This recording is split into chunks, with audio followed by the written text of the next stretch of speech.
Yan po ngayon si Zach. Kasalukuyang nag-study kami about art. So I was studying for basic, no? Triangle, square, and circle. Use this yellow. Yes, it's yellow. Just only in the circle. Yeah, like that. We're good. Talaga ni Zach. Nice, Zach. Nice. Very good. There you go.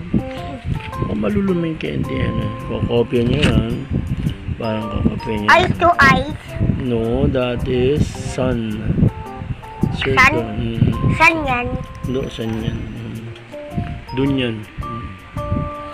Yan po si Zach, no? Ang galing-galing ni Zach. Huwag mo ko-cover yun. Kaya violet yun eh. Stop na, okay na. Ito, hindi pa huwag mo circle. Ito si circle mo. Ayan. Kasi ano mo siya, i-cover mo todo. Huwag mong tatakpan yung circle. Nice, look. Ayan, wow, nice, Zach. Talaga ni Zach ko. Kusay naman ako. Sinapo ko, nice. Ganda na. Yan po si Zach ngayon. Kasalukuyang tinatapos na yung kanyang first activity in art. Ayan po. Kinover pa niya. Huwag na, okay na yan. Para maganda na. Kinover pa niya. Pati yung ano. Anong shape yan? Anong shape yan?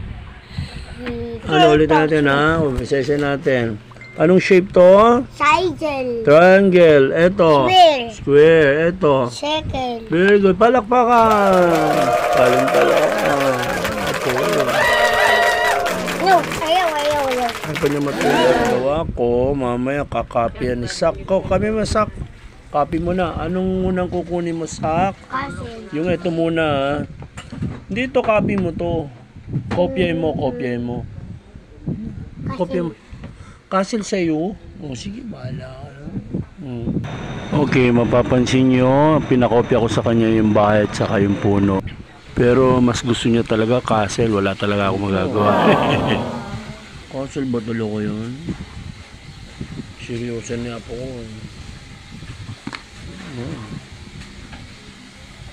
Babang klaseng castle. Gagawin namin ni Zach, ihahati namin ito sa gitna.